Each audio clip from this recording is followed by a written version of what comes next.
bora lá, pessoal, como gabaritar emergências pré-hospitalares mesmo sendo burro. Sou o Medeiros, sou um dos coordenadores aqui do Missão 93, fui aprovado no concurso de 2016 e vou dar 3 dicas práticas aí para os senhores sobre como está evoluindo na disciplina de emergências pré-hospitalares. Não sou formado na área da saúde, assim como o professor Barreto, como o Brasil, que são enfermeiros. Sou licenciado em Educação Física e, durante a minha preparação, senti muita dificuldade para evoluir em EPH. E esse vídeo está sendo gravado por causa da dúvida de um aluno, que é a seguinte. Fala, Medeiros, boa noite. Desculpa estar mandando mensagem a essa hora, em pleno domingo, vi a live do Missão e vi você contando um pouco da sua história. Fiquei curioso em te fazer uma pergunta. Como você estudou EPH para o CBMDF? Então eu fiz um vídeo de como eu estudei, dei uma visão geral ali de toda a minha preparação, porém eu não entrei especificamente em como eu estudei cada disciplina. Vou fazer essa série de vídeos, porém começando aí com a EPH. Beleza, pessoal? Então, assim, essas 3 dicas eu comecei a utilizar e eu vi uma diferença muito grande mesmo na minha evolução em emergências pré-hospitalares. Então, primeira dica, pessoal, qual que é a primeira dica? Estude de forma aprofundada anatomia e fisiologia. Isso mesmo, estude de forma aprofundada anatomia e fisiologia. Eu vejo muita gente, pessoal, pegando cursos pequenos, né, com poucas horas aulas, para estudar o corpo humano inteiro. Então, assim, dentro do Missão 93, o professor Barreto separou quase de 60% a 70% do tempo da matriz toda somente para anatomia e fisiologia. A gente tem um curso que a parte de sistema nervoso tem, se não me engano, mais de 8 horas de conteúdo, só para um sistema. Então, assim, a dica que eu dou para vocês é o quê? Estude de forma aprofundada anatomia e fisiologia. Por quê? Porque ela vai te auxiliar no entendimento da parte de choque, de traumas, de queimaduras, de tudo mais. E principalmente, pessoal, porque quando a banca arrochar, provavelmente ela vai arrochar no quê? Nas questões de anatomia e fisiologia, que foi o que aconteceu no meu concurso. Então, assim, primeira dica, que foi o que me ajudou, estude de forma aprofundada anatomia e fisiologia, beleza? Segunda dica, pessoal, faça estudo invertido. Comece pelas questões. Então, pessoal, o estudo invertido, ele tem como a premissa o quê? Você começa pelas questões, você começa respondendo as questões e puxando os termos que você não conhece. Então, eu peguei uma questão aqui do meu concurso, né, só que para o cargo de aspirante oficial, para o cargo de oficial. E nós temos uma questão de choque, que ele fala choque hipovolêmico, ele define choque hipovolêmico e pergunta aí os sinais e sintomas apresentados pelo paciente.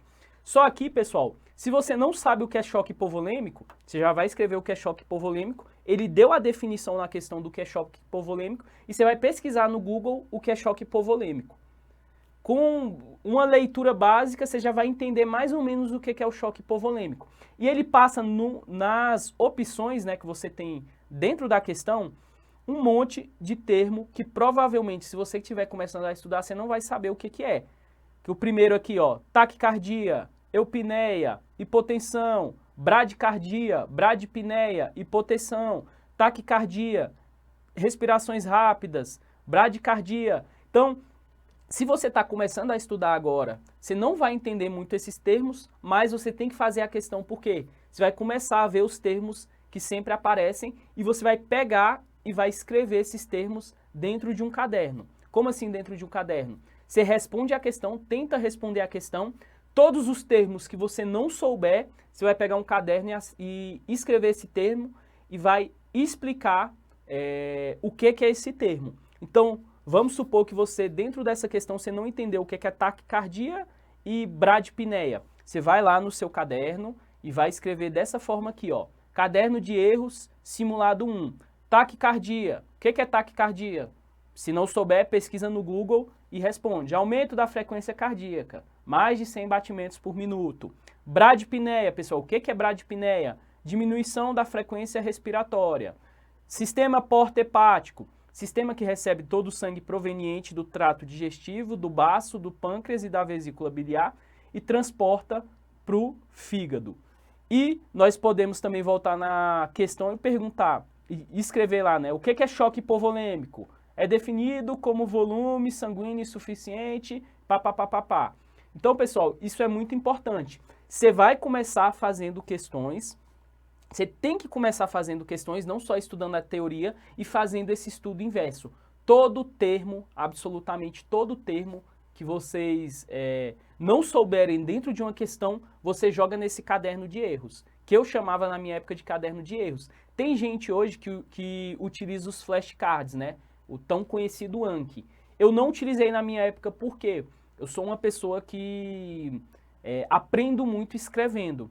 Então, eu pegava uma questão, pegava uma bateria de questões, no começo, tipo assim, parecia que a questão estava falando grego comigo, porque eu não entendia quase nada. Mas eu começava lá, essa questão aqui eu não sei o que é taquicardia, eupneia e hipotensão.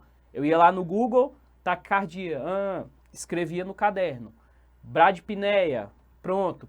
Tanto que uma das questões, pessoal, que foi a questão desse sistema porta-hepático, que eu coloquei aqui no caderno de erros, foi uma questão que eu acertei no meu concurso e que estava no meu caderno de erros. Então, assim, eu tinha visto ela em outro sistema porta-hepático, em outra questão, na minha época. Essa definição de sistema porta-hepático, não tinha sido passado por nenhum professor que eu estudei, porém, eu falei, o que é sistema porta-hepático? Pesquisei, escrevi lá, sistema porta-hepático, tal, e caiu uma questão exatamente igual no meu concurso. Então, se você está começando a estudar, você tem dificuldade, escreva.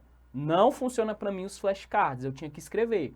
E depois desse caderno de erros, pessoal, eu ia apagando, né? Eu ia revisando ele, que seria aí a nossa terceira dica. Revise o caderno de erros toda semana e exclua os tópicos já estudados. Então, como assim?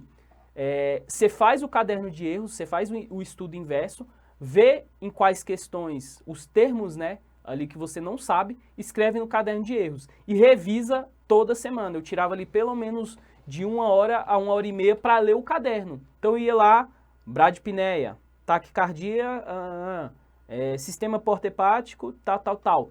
Chegava um ponto, pessoal, que já estava tão maçante, exemplo, taquicardia eu já sabia o que era, bradipneia, tudo, já sabia, eu ia excluindo do caderno, então passava um X que eu não precisava ler mais. Agora tinha outros termos que demorava mais para eu lembrar, que eu bati o olho assim, o que é sistema porta-hepático mesmo? Aí eu lia a descrição que eu mesmo escrevi e lembrava, recordava, então esse era o estudo que eu utilizei.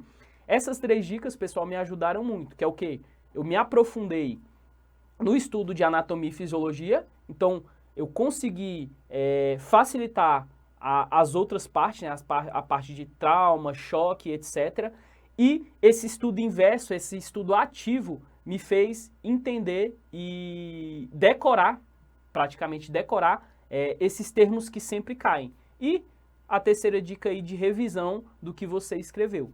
Você pode utilizar flashcard, sei lá, mapas mentais. Eu utilizava um caderno de erros mesmo. Fazia a questão, escrevia os termos que eu não sabia ou por que eu errei a questão e revisava aquilo ali toda semana. Chegou um ponto, pessoal, que eu conhecia tantos termos que eu fazia uma prova de APH em 45 minutos. 20 questões e fazia gabaritando. Tanto que no dia da minha prova, se não me engano, eu demorei de 30 a 35 minutos para terminar a parte de APH. Então, assim, quando muita gente estava tentando lembrar, eu bati o olho no termo, tipo assim, já sabia, isso aqui não, isso aqui não, isso aqui não. Sistema porta-hepático eu já ia diretamente, então, não se acanhe, né, em perder esse tempo agora. Pode parecer muito demorado, tipo assim, começar pelas questões, escrever termo por termo, mas isso vai te ajudar muito lá na frente, beleza? Então, galera, fica aí as 3 dicas de como gabaritar emergências pré-hospitalares mesmo sendo burro. Eu consegui, então você também consegue, beleza? Valeu!